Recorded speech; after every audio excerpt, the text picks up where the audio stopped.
राजनीति में विपक्ष से ज़्यादा अपनों से खतरा हो। राजनीति चरित्र से चलेगी कि चालाकी से?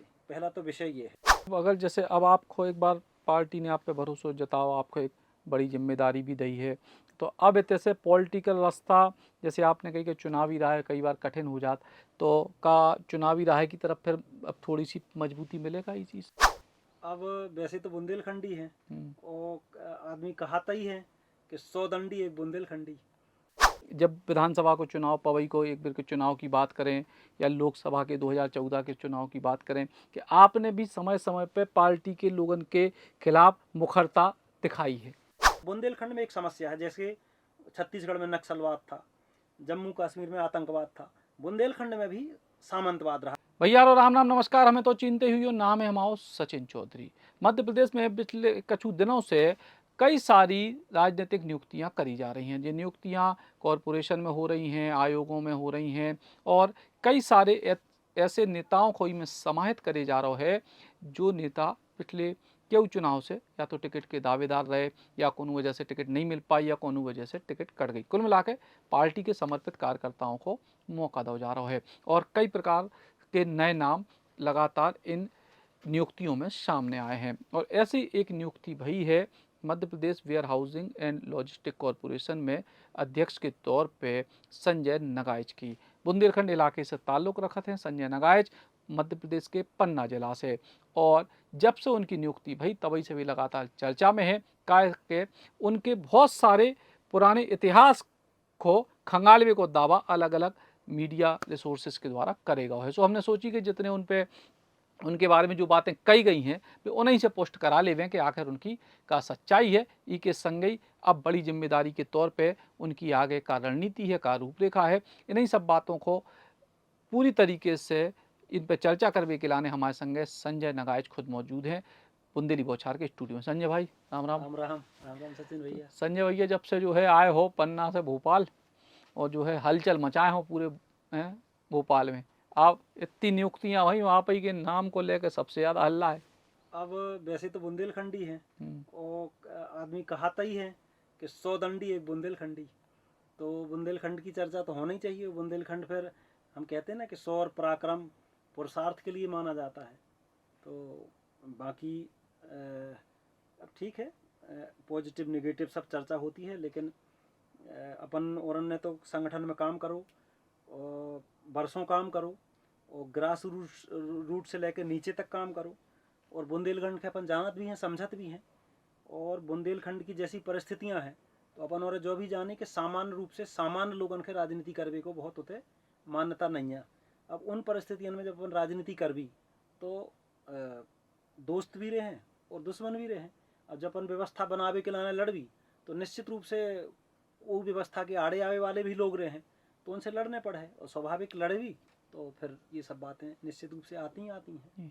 सबसे पहले तो नई जिम्मेदारी को ही लेकर बात करेंगे। नई जिम्मेदारी जो आपको दी गई है, मुख्यमंत्री मोहन यादव और संगठन ने आप पे भरोसा जताव है, आपको नाम बहुत दिनों से चल रहा, तो आपके पास कब खबर थी?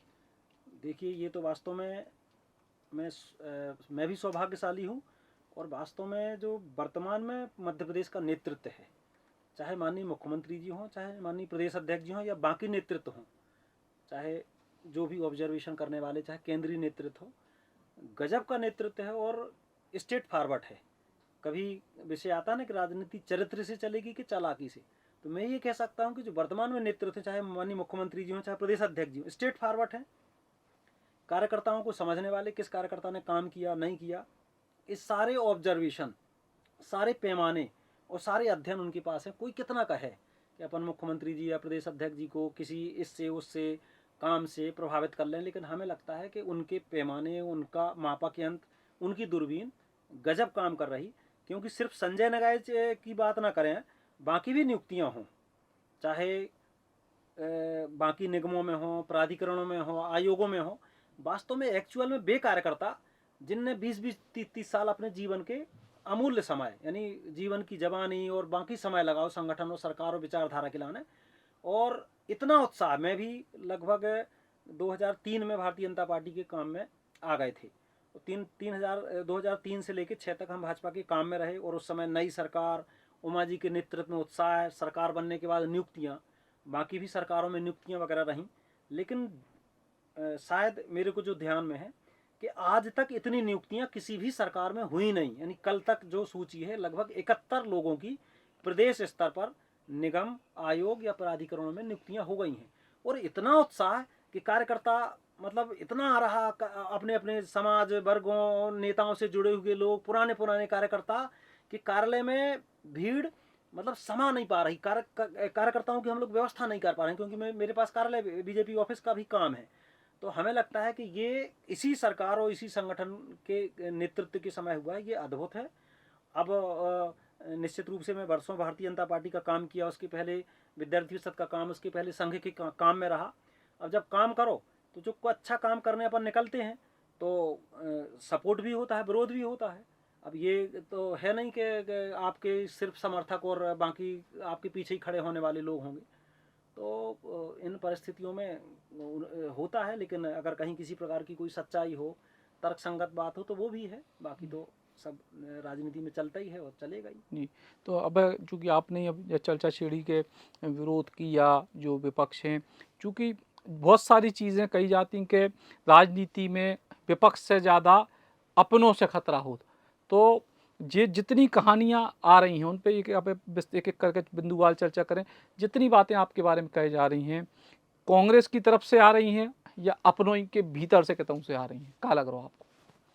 अब ऐसा भी नहीं कह सकता अब कांग्रेस से आ रही नहीं आ रही। देखिए, मैंने कहा ना कि राजनीति चरित्र से चलेगी कि चालाकी से, पहला तो विषय ये है। मैं विशुद्ध रूप से और कैमरे में ऑन रिकॉर्ड कह रहा हूँ कि मैंने कभी राजनीति चालाकी से नहीं की, ना करूँगा। और ऐसा भी नहीं है कि चालाक लोग पीछे नहीं पड़े हैं। अब चालाक लोग सब जगह होते हैं, कांग्रेस में भी होते हैं, बीजेपी में भी होते हैं। जिनको भी समस्या है, मैं तो बुंदेलखंड में एक बहुत सामान्य किसान परिवार का बेटा हूँ। राजनीति में कभी आऊँगा, यहाँ बैठूँगा, ये कल्पना भी नहीं की थी। ये तो हम सौभाग्यशाली हैं, हम संघ के स्वयंसेवक हैं, और इसको गर्व से भी हम कहते हैं। ये हमारे लिए गौरव गर्व का विषय भी है। और संघ के कार्यकर्ता के नाते हमारी करनी और कथनी में अंतर नहीं है। संघ कोई कार्यालय, भवन या वस्तु तो है नहीं। संघ व्यक्ति के विचार और उसके व्यवहार से पता चलता है। तो हम लोगों ने स्ट्रगल किया, संघर्ष किया, सामान्य परिवारों से लेकर राजनीति में। अब बुंदेलखंड में एक समस्या है, जैसे छत्तीसगढ़ में नक्सलवाद था, जम्मू कश्मीर में आतंकवाद था, बुंदेलखंड में भी सामंतवाद रहा। कैसे आप भी बुंदेलखंड से आओ, आपने देखो हो कि राजनीति गढ़ी महलों या राजा महाराजाओं के घरों से चलती थी। तो ये जो सामंतवाद है, कि सामंतवाद किसी जाति को मैं टारगेट नहीं कर रहा हूँ।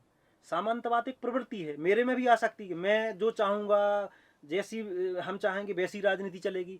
हम जी के चाह भी वही सरपंच बने, हम जी के चाह भी वही जनपद अध्यक्ष, जिला पंचायत अध्यक्ष बने, जी के हम चाह भी विधायक और बाकी नेतागिरी करें। नहीं तो अगर हम हमारे इर्द गिर्द नहीं घूमे, हमारी परिक्रमा न करें, तो हम राजनीति न करें दे अभी। तो ये जो मानसिकता थी, वास्तव में उस मानसिकता से लड़ा, तो उस मानसिकता के विरोधी लोग ही ये सारा प्रोपोगंडा कर रहे हैं, क्योंकि उनको लगता है कि हमारी दुकान बंद हो जाएगी। आपको ध्यान में हुआ है कि जब मैं कोऑपरेटिव बैंक का चेयरमैन बना, तो देश का सबसे कम उम्र का कोऑपरेटिव बैंक का चेयरमैन बना। क्या उम्र थी आपकी? मैं 30 साल का था। कौन सन की बात है? 2006 में। 6 में। मैं जब 2006 में नॉमिनेशन हुआ मेरा कोऑपरेटिव बैंक के चेयरमैन का, तो सामान्य तौर पे कोऑपरेटिव बैंक का चेयरमैन बनता है कोई रिटायर्ड राजनीति में जो अंतिम पायदान पे होता है। आपके पहले शायद भैया राजा थे। पूर्व विधायक का पूर्व सांसद था भैया राजा, यानी बहुत बड़ा नाम, बाहुबली, और इतने सारे आरोप, और मतलब 20 साल चेयरमैन रहे, पूर्व विधायक रहे, और बड़ा एक नाम था कि बाहुबली थे और कई अपराधों में लिप्त थे, बड़े माफिया थे। उनके सामने खड़े होना और संघर्ष करना, तो लोग कहते थे कि यार भैया राजा के सामने कुछ नहीं हो, तुम भैया राजा कब मरवा के फेंकवा देगा, और भैया शांति से रहना, और ये कोऑपरेटिव का चुनाव, ये सब कोऑपरेटिव की राजनीति भूल जाना। उन परिस्थितियों में क्योंकि संगठन और पार्टी जब पीछे खड़ी होती है, देखिए मैं आज भी कहता हूँ कि मेरा अस्तित्व पार्टी के कारण है, मेरा अस्तित्व विचार के कारण है। विचार और पार्टी ने मुझे यहाँ तक लाए और खड़ा किया, कार्यकर्ता बनाया। आज हम ये अहंकार करने लगे कि हम अपने पराक्रम पुरुषार्थ से warehousing corporation and logistic के कॉरपोरेशन के चेयरमैन बन गए। तो ये हमें लगता है ये हमारी गलतफहमी भी होगी, हमारा अहंकार भी होगा। निश्चित रूप से संघ, संगठन और बाकी विचार करता है। अब मैं इस लायक हूँ कि नहीं हूँ, ये तो पार्टी ने तय किया। और उन लोगों को भी मैं कहूँगा जिन लोग विरोध कर रहे हैं कि अगर पार्टी के हैं, अगर पार्टी के वो हैं तो उनने पार्टी नेतृत्व को शायद आपत्ति की होगी। मेरे को जानकारी है कि अगर वो पार्टी के हैं तो उनने की है। और सारी सब चीज़ें पार्टी नेतृत्व भी सब चीज़ों का परीक्षण कराता है। जो आपने शिकायतें आरोप लगाए होंगे उनकी जांच भी कराई होगी। तो जब आपने दिल्ली में भोपाल में पार्टी नेतृत्व को सारी शिकायतें दे दी, उसकी जांच और परीक्षण हुआ होगा, उसके बाद ही ना भाई नियुक्ति हुई होगी। तो आप ये सोचो कि हम ही सब हैं, हम ही मठाधीश हैं, हम ही पूरी राजनीति चलाएंगे, हमारे हिसाब से ही नियुक्ति होंगी। तो हमें लगता है कि आप भारतीय जनता पार्टी के साथ में या व्यवस्था के साथ में न्याय नहीं कर रहे हो। और मुझे लगता है कि अगर पार्टी के लोग होंगे तो इस प्रकार का वो चरित्र और इस प्रकार का व्यवहार नहीं करेंगे। तो हमें लगता है कि वो तो पार्टी के लोग हैं, होंगे ही नहीं जो ये इस प्रकार का व्यवहार कर रहे हैं या विरोध कर रहे हैं, या एक प्रकार से भाई मैं कुछ नहीं हूँ, मैं तो ज़बरदस्ती वेयर हाउस कॉरपोरेशन के चेयरमैन पे ज़बरदस्ती बैठा नहीं। सरकार और संगठन ने सारी जांच परीक्षण करने के बाद, सारे जो भी नियम कायदे कानून में उस लायक हूँ नहीं हूँ, सारी सब करने के बाद ही मुझे बनाया होगा। तो आपके आरोप आपने लगाए होंगे या विरोध भी किया होगा तो उसका भी परीक्षण किया होगा। और अगर आप पार्टी के हो तो फिर आपको पार्टी की व्यवस्था पे भरोसा करना चाहिए, विश्वास करना चाहिए। हमें लगता है आप पार्टी के हो ना, इसलिए आप ये रायता फैलाने का प्रयास कर रहे हो। इससे क्या पार्टी का नुकसान होगा कि हमारा होगा, सरकार का नुकसान होगा कि हमारा होगा। तो हमें लगता है कि सरकार और संगठन की जो छवि खराब करने का प्रयास कर रहे हैं भारतीय जनता पार्टी के हो ही नहीं सकते। ये निश्चित रूप से कहीं ना कहीं टुकड़े टुकड़े गैंग है। टुकड़े टुकड़े गैंग है। तो जी प्रकार के आरोप आप मतलब अब आप कह रहे हैं कि पार्टी के संग खड़े रहें, लेकिन आप पे भी आरोप लगे कि जब विधानसभा को चुनाव पवई को एक बार के चुनाव की बात करें या लोकसभा के 2014 के चुनाव की बात करें कि आपने भी समय समय पे पार्टी के लोगों के खिलाफ मुखरता दिखाई है। मैंने कभी एक घटनाक्रम हुआ, मैं जिला सहकारी केंद्रीय बैंक का निर्वाचित अध्यक्ष, हम जिला सहकारी केंद्रीय बैंक के निर्वाचित अध्यक्ष थे, और तत्कालीन जो सहकारिता मंत्री थे, और कहीं ना कहीं तत्कालीन कृषि राज्य मंत्री के साथ में जो भी मिसअंडरस्टैंडिंग हुई, तत्कालीन सहकारिता मंत्री जी ने हमको आपत्तिजनक जाति सूचक टिप्पणियां भी करी और आरोप भी मन से लगाए। उसको लेके जो हमारे समर्थक, हमारा ही कार्यक्रम था, पन्नई में वो कार्यक्रम में आए थे, तो भड़क गए और उनका मंत्री जी का बहुत विरोध हुआ और एक प्रकार से हजारों लोग धरने पे बैठ गए। उस समय तत्कालीन मुख्यमंत्री माननीय शिवराज सिंह जी थे, प्रदेश अध्यक्ष प्रभात जी झा जी थे। उन्होंने उस पर हस्तक्षेप करते हुए हमारे जो पूरे पन्ना जिले के किसान थे उनसे कहा कि अगर इस प्रकार की घटना हुई तो हम खेद व्यक्त करते हैं, आप लोग पार्टी के हो, पार्टी की व्यवस्था हो, ये मतलब कुल मिला के अगर हुआ है तो हम खेद व्यक्त करते हैं। विषय समाप्त हो गया। लेकिन उस बात को लेकर तत्कालीन सहकारिता मंत्री जी को ये लगा कि ये तो हमारी शान के खिलाफ है और हम किसी का भी अपमान करेंगे, चाहे कुछ भी बोलेंगे, और कोई बैंक का चेयरमैन है वो तो हमारे अधीन है, और हम का और ऐसा कर सोचते हुए उन्होंने हमारे बोर्ड को भंग कर दिया और आरोप लगाए। 19 भ्रष्टाचार के आरोप लगाते हुए हमारा बोर्ड हटा दिया। बोर्ड हटाने के बाद जब भ्रष्टाचार के अनलीगल आरोप लगाए, हमने तो कुछ ऐसा किया ही नहीं था। तो इन सब बातों को लेके हमने कहीं ना कहीं अपने विचार परिवार से, भारतीय जनता पार्टी में भी जिन लोगों के नेताओं के प्रति हमारी आस्था थी उनसे हमने बात करी। तो सबका यही कहना था कि सरकार ने कार्रवाई करी है, निश्चित रूप से संगठन और सरकार सहमत रहा होगा, लेकिन जो 99% पार्टी के पदाधिकारी विचार परिवार के लोग थे उनने कहा कि अगर गलत है तो हम इसके खिलाफ जो भी फोरम हो सकता है वहाँ जाके अपील करो। तो मैं उनकी अनुमति से फिर हाई कोर्ट गया। तो हाई कोर्ट ने वो सारे भ्रष्टाचार के आरोप जो सरकार ने लगाए थे, मेरा बोर्ड भंग किया था, वो सारा ऑर्डर क्वैश कर दिया। अब मंत्री जी जो थे वो तो अपनी जिद में थे, अकड़ में थे, और क्योंकि उनने सार्वजनिक रूप से मेरा जाति सूचक और बाकी चोर टाइप के शब्दों का उपयोग किया था, तो उसको लेके फिर वो सुप्रीम कोर्ट गए।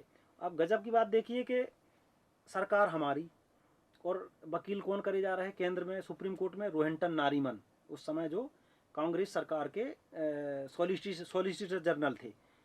अभिषेक मनु सिंह भी जो कांग्रेस के प्रवक्ता थे, वो मेरे खिलाफ वकील किए गए, और सरकार ने ऑन रिकॉर्ड करोड़ों रुपए खर्चा किया। तो बाद में जब केस चला, फिर उस केस पे फिर से सुप्रीम कोर्ट ने भारतीय रिजर्व बैंक से कहा कि आप इस पूरे प्रकरण पे जो भ्रष्टाचार के आरोप लगे हैं फिर से जांच करो।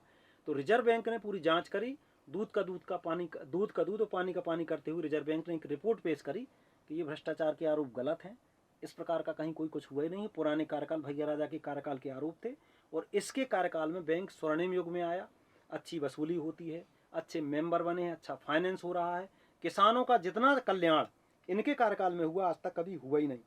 और सुप्रीम कोर्ट ने सारे भ्रष्टाचार के आरोप से क्लीन चिट देते हुए उन माननीय अधिकारियों के खिलाफ, मंत्रियों के खिलाफ 1 लाख का जुर्माना लगाया, मुंह पे तमाचा मारा और सरकार के खिलाफ स्ट्रक्चर पारित किया। आज भी जजमेंट गूगल में आप सर्च करेंगे, संजय नगाइज वर्सेस एमपी स्टेट के नाम से लैंडमार्क जजमेंट है। वो लैंडमार्क जजमेंट है, इंडियन कानून के नाम से संजय नगाइज को पढ़ा जाता। अगर मैं गलत होता तो मैं इतनी दिलेरी, इतनी दमदारी से आपके सामने कैमरे में कैसे कहता। तो उस समय जब आरोप लगे तो जिन लोगों ने मुझे निपटाया था, परेशान किया, मैंने खून के आंसू रोए, मैंने जमीनें, पत्नी के गहने, जेवर बेचे, मेरे पास तो पैसा नहीं रहता था, केस लड़ने की पेशी के लिए पैसा नहीं रहता था।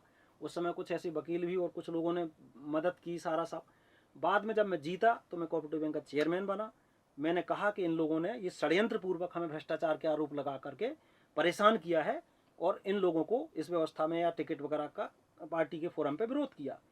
अब पार्टी के फोरम पे विरोध किया तो वो फिर चुनाव हारे तो आरोप लगा कि हमने हराया। तो उस समय सिर्फ एक निष्कासन हुआ और वो भी मैंने कोई ऑफ रिकॉर्ड नहीं किया कि मैंने कोई भीतरघात किया हो, पार्टी के साथ गद्दारी की हो। अधिकृत रूप से ऐलान करके भोपाल आके 4-5 हज़ार कार्यकर्ता और क्षेत्र की जनता जनार्दन को लेके किया। ये शायद आपके भी संज्ञान में होगा। तो संजय नगाइज ने कभी लुके छुपे पार्टी के लिए, कभी और मैं जैसे उस समय भी पार्टी में बाहर रहा, लेकिन कभी कोई नहीं कह सकता मैं कांग्रेस में गया हूँ। दूसरे दलों के नेताओं ने भी अप्रोच करी, भगवान की कृपा से वहाँ जनाधार भी है, संबंध संपर्क भी है। 5-5 हज़ार लोग यहाँ भोपाल में आते थे साथ में। तो वो चुनाव हारे इसी पीड़ा और इसी उत्पीड़न के कारण, जो हमारा उत्पीड़न हुआ था। अब वो आरोप लगाते हैं कि इसके कारण, तो बाकी हमारे सांसद माननीय जितेंद्र सिंह जी रहे, हमारे सांसद नागेंद्र सिंह जी रहे, अब वी डी शर्मा जी के भी चुनाव में मैंने तो तन मन धन से काम किया। तो कहीं कोई किसी चुनाव में या कहीं कोई आरोप नहीं लगा सकता। ये जो सारा करने का प्रयास कर रहे हैं वही राजनीतिक विरोधी कर रहे हैं, जिनकी दुकानें लग रहा कि बंद होंगी या जो राजनीतिक प्रतिद्वंदिता रखते हैं। बाकी मैंने संगठन के प्रति, विचार के प्रति कभी कोई कुछ सोचे नहीं। मैंने जब से होश संभाला तब से विचार के लिए काम किया। जो लोग ये आरोप लगा रहे हैं वो तो व्यवसायी लोग हैं, कोई खनिज माफिया हैं, कोई रेत खोद रहा, कोई पत्थर खोद रहा, कोई कुछ कर रहा। तो इसमें ऐसा नहीं कि पार्टी के लोग हैं, पार्टी के बाहर के लोग भी होंगे और माफिया टाइप के लोग भी होंगे, जो ये उनको लग रहा हो कि इसके कारण ऐसा ना हो कि हमारी दुकान बन जाए। क्योंकि मैंने राजनीति करी है तो पराक्रम की करी है, परिक्रमा की नहीं करी। मैंने धर्मोधर्म धर्म धार्यती धर्म नहीं, कुल मिला के जो कर्तव्य है, धर्म है, अगर गलत है तो गलत बोला है, सही है तो सही बोला, चाहे वो कोई रहा है। तो कभी विरोधी ऐसा भी होता है कि जहां हमें बोलना चाहिए तो वहां हम बोले, इसलिए भी विरोध होगा और होगा। हमें लगता है कि ऐसी राजनीति करेंगे तो विरोध तो स्वाभाविक है। कभी ग्रूविंग स्टेप्स बोले, कभी नाइट शिफ्ट बोले। 50 सालों से इंडिया का भरोसा है सूर्य, तभी तो आज भी इंडिया बोले सूर्य को यार। तो निष्कासन की भी बात आपने अपने में जिक्र करे, तो जो बार बार कही जा रही है कि 3 बार निष्कासन, एक ही बार हो, एक बार सिर्फ हुआ है और वो भी अधिकृत रूप से। मैंने कोई पार्टी के खिलाफ भीतरघात नहीं किया, एक व्यक्ति के खिलाफ, एक व्यवस्था के खिलाफ जिन्होंने हमारा उत्पीड़न किया था, जिन्होंने हमको 2-3 साल 4 साल परेशान किया, फर्जी केस लगवाए। मतलब आप विश्वास नहीं करो कि जब मैं हाई कोर्ट और सुप्रीम कोर्ट पेशी करने के लिए जाता था, उसके पहले एक फर्जी केस लगा दिया जाता था कि तुम अपना केस वापस ले लो, सुप्रीम कोर्ट में नहीं लड़ो, हाई कोर्ट में नहीं लड़ो, नहीं तो केस लगा दिया जाए। क्योंकि वो मंत्री थे, मिनिस्टर थे, बड़े बड़े लोग थे और अप्रोच उनकी कहीं ना कहीं बड़े स्तर तक थी। लेकिन फिर भी मैं टूटा नहीं। मतलब मेरी जगह अगर सचिन भैया कोई और होता ना तो पता नहीं सुसाइड कर लेता। इतना उत्पीड़न मेरे साथ इतना अत्याचार हुआ। उन परिस्थितियों में भी मैंने विचार के प्रति या संगठन के प्रति या पार्टी के प्रति कभी कोई निगेटिव भाव नहीं रखा। क्योंकि वो जो व्यक्ति थे जिनने हमसे अत्याचार किया, उनसे ज़रूर मैंने कहा ना कि भाई अगर तुम ईंट मारोगे तो उसका जवाब हम पत्थर से नहीं, पत्थर के ढेर से देंगे। वो देने का प्रयास किया और वो चाहे जितना षड्यंत्र करें। उनने कोर्ट में अनलीगल आरोप लगाए, हम हाई कोर्ट से जीते, सुप्रीम कोर्ट से जीते, जितने केस लगवाए सारे केसों में सरकार ने ही जांच करके अंततः कहा कि किसी भी प्रकार का कोई ना फ्रॉड हुआ, ना किसी प्रकार के इनके खिलाफ कोई केस बनता है। वो सारी वो लगभग प्रक्रिया है कि सब केस वापस हो रहे हैं। तो फिर वो मैदान में भी लड़े। तो मैदान में अगर उनने हमारे साथ षड्यंत्र किया, अन्याय किया, तो चुनाव इतना बुरी तरीके से हारे कि मुंह की खानी पड़ी। तो अगर मैं गलत होता तो मेरे साथ जनता कैसे होती, मेरे साथ फिर न्यायालय कैसे होता। मैं किसी एक व्यक्ति को प्रभावित कर सकता हूँ तो मैं न्यायालय को कैसे प्रभावित कर लूँगा, मैं जनता को कैसे प्रभावित कर लूँगा। और मेरी कथनी और करनी में अंतर हो। तो आप भी बुंदेलखंड से जुड़े, आप एक बार पन्ना जिले में कहीं किसी गांव में गैर राजनीतिक व्यक्ति और बिल्कुल ऐसे मैं तो कहता हूँ किसी भी व्यक्ति से पूछ लो कि संजय नगाइच किया है, तो उसमें कम से कम इतना मैं आपको विश्वास दिलाता हूँ कि मेरी करनी और कथनी में कोई ये नहीं कहेगा कि मैं चालाक हूँ, धूर्त हूँ, बेईमान हूँ। ऐसा मैंने प्रयास किया है। जी।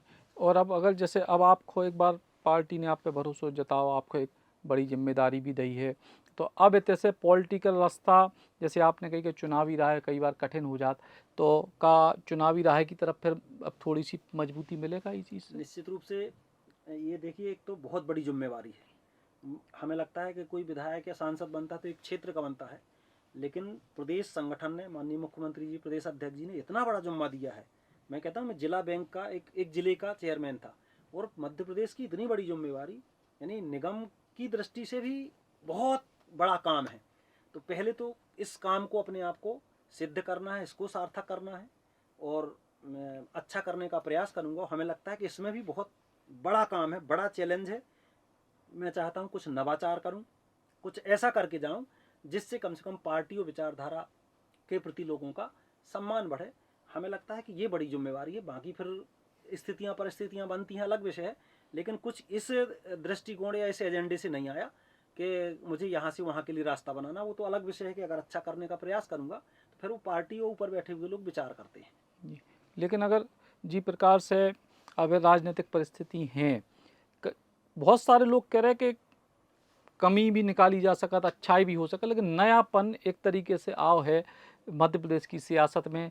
ऐसे लोगों को मौका मिल रहा हो जो पिछले कई मतलब एक बने बनाए 15-20 साल के सिस्टम में लगभग हाशिए पे हते, तो नवपन तो आओ है। अब कमी और अच्छाई और बुराई तो उनको विषय, नवपन तो निश्चित तौर पे देखने को मिल रहा। मैंने कहा कि इतना अद्भुत माहौल है, कोई कहे चाहे ना कहे, और मोहन यादव जी के नेतृत्व में, आदरणीय हेमंत खंडेलवाल जी के नेतृत्व में जैसे निर्णय हो रहे हैं, और नेतृत्व मानिए चाहे मुख्यमंत्री जो है, प्रदेश अध्यक्ष, इतना सधे निर्णय और ऐसे ढूंढ ढूंढ के लोगों को कर रहे हैं वास्तव में, कि उस जिले में, उस क्षेत्र में, उस वर्ग में इतना उत्साह है कि मैं खुद भारतीय जनता पार्टी कार्यालय में कुछ व्यवस्थाओं से जुड़ा हूँ।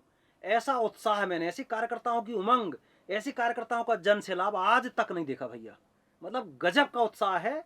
और मैं तो कहता हूँ कि मोहन यादव जी इस समय मध्य प्रदेश के हीरो हैं कार्यकर्ताओं में। मतलब हर कार्यकर्ता को, ऐसे ऐसे कार्यकर्ताओं को उठा के ला रहे कि हर कार्यकर्ता को लग रहा कि यार अपने को भी कोई ना कोई व्यवस्था, कुछ न किसी योजना में अपन आने वाले हैं, अपन को देखना, जब ये आ सकता है तो अपन क्यों नहीं आ सकते हैं। तो जो कार्यकर्ताओं में निराशा भी आ गई थी, आते हैं कभी कभी व्यवस्था से, कुछ से, ऐसे निर्णयों से, क्योंकि एक वर्ग ही है जो एक, चाहे संगठन हो चाहे सरकार हो, एक लाभ ले पाता। लेकिन इन निर्णयों से जैसा उत्साह संगठन में और नीचे तक आया है, ये अद्भुत है। और हमें लगता है कि इसका परिणाम आप देख लीजिएगा कि जब 2028 का चुनाव होगा तो आप ये मान के चलिए 200 पार जाएंगे। जी।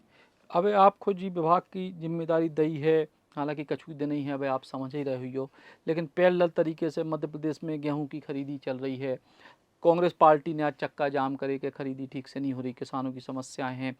ई बार जो समस्याएं आई भी हैं, मुख्यमंत्री जी ने भी कही कि हम समस्याओं के बाद भी ऊपर मेहनत कर रहे हैं। क्या समस्याएं आई, आपको लग रहा हो कि किसान संतुष्ट हो पे इस साल कम से कम? देखिए, कांग्रेस के पास क्या है? कांग्रेस के पास धरना प्रदर्शन आंदोलन करने के अलावा कुछ है नहीं। उन्हें तो न्यूसेंस करना है।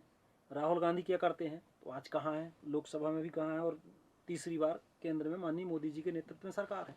यहाँ कांग्रेस की क्या पोजीशन है? तो कांग्रेस इसलिए विपक्ष में, उनको तो नेगेटिव राजनीति करना ही है। अब कुछ ना कुछ कारण से दुकान चलती रहे तो किसानों को बरगलाएंगे, न्यूसेंस करेंगे। मैं आपको बताऊं, माननीय मुख्यमंत्री जी की वर्किंग बताऊं, कल ही एक विषय आया कि कई जगह भंडारण की क्षमता से ज़्यादा उत्पादन है और गेहूं खरीदी में गेहूं आ रहे हैं, या जो भी खाद्य वो आ रहा। तो सुबह 9 बजे हमारे भारतीय जनता पार्टी के किसान मोर्चा के अध्यक्ष जी जयपाल चावड़ा जी ने कहा, 9 बजे से लेके हम लोगों ने कोऑर्डिनेट किया, अपने एमडी साहब को बात करी, माननीय मुख्यमंत्री जी को निवेदन किया, मुख्यमंत्री जी के संज्ञान में विषय आया, और दोपहर होते होते 1 बजे ऑर्डर निकल गया कि जो वेयर हाउस के भंडारण की क्षमता 100% है उसको 120% किया जाए। यानी मुख्यमंत्री जी इतने गंभीर हैं कि आप तो रात में 12 बजे कह दो कि भाई साहब ये किसान हित में है, ये प्रदेश हित में है, ये आम लोगों के हित में है, यानी उसमें पीछे नहीं। इतने जिज्ञासु मुख्यमंत्री, इतना समझने का, काम करने की जो लालसा है, ललक है। और हम लोगों को इसलिए काम कर, मतलब हम लोग, मैं कहता भी हूँ कि हम लोग निगम में बैठने नहीं आए हैं। मुख्यमंत्री जी का ऐसा आग्रह कि जैसे ही बने, मैंने कहा कि माननीय मुख्यमंत्री जी, आपने, सरकार ने और संगठन ने बनाया है, हम मिलने आना चाह रहे हैं। तो बोले मिलना बाद में, पहले ज्वाइन करके काम स्टार्ट करो और कुछ चीज़ें लाइन अप करो कि क्या करना है, और फर्स्ट इम्प्रेशन मतलब लाइन अप करके क्या करना है, नवाचार क्या करना है, इस पे जुट जाओ। आज ही मैंने माननीय मुख्यमंत्री जी के साथ में था, तो बोले ज्वाइन कर लिया, क्या किया, काम वगैरह कुछ निकाले, यानी बोले कुछ नवाचार करके ऐसा करना है जिससे सरकार, मध्य प्रदेश सरकार भाजपा की प्रसिद्धि और कहीं ना कहीं झंडे गड़े कि हमने कुछ काम किया। मतलब गजब अद्भुत है माननीय मुख्यमंत्री जी। तो अभी जो समस्याएं किसानों की आ रही बिल वो लगभग लगातार लगातार हम लोग सॉल्व कर रहे हैं। कहीं ना कहीं फोरम भी बना है हमारा, किसान मोर्चे से लेके माननीय मुख्यमंत्री जी, किसान कृषि मंत्री से लेके, बाकी कहीं कोई विषय आया, और मैं तो आप लोगों के लेवल पे भी कहता हूँ कि आप लोगों के भी लेवल पे कोई विषय आए हमें बताइए, हम प्रयास करेंगे। कर कोई भी गंभीर से गंभीर भी बात है किसानों की, कहीं चाहे भंडारण हो, चाहे खरीदी हो, चाहे खाद हो, चाहे खाद्यान्न हो, उसको लेके किसी भी प्रकार की भंडारण, लॉजिस्टिक, या हम तो कहते हैं बाकी सिस्टम में भी दिक्कत आती, 24 घंटे के अंदर आपको परिणाम देने का प्रयास करेंगे। तो लगातार परिणाम देने को प्रयास करें। और संजय नगाइच जो अपने विभाग बोल के लाने जाने जाते हैं, उनको फिलहाल सरकार ने, संगठन ने एक बड़ी जिम्मेदारी दी है, और उस जिम्मेदारी को निर्वहन वे कितने बेहतर तरीके से करें, इको कछु दिनाबादी की समीक्षा जरूर करें। लेकिन फिलहाल एक बड़ी जिम्मेदारी उनके पास है, और संगई जिस स्तर पे वे चर्चा में आए, ऊपे भी उनने जितने उन पे आरोप हते, ऊपे बेबाकी से बुंदेली बौछार पे अपनो पक्ष रखे। राम राम।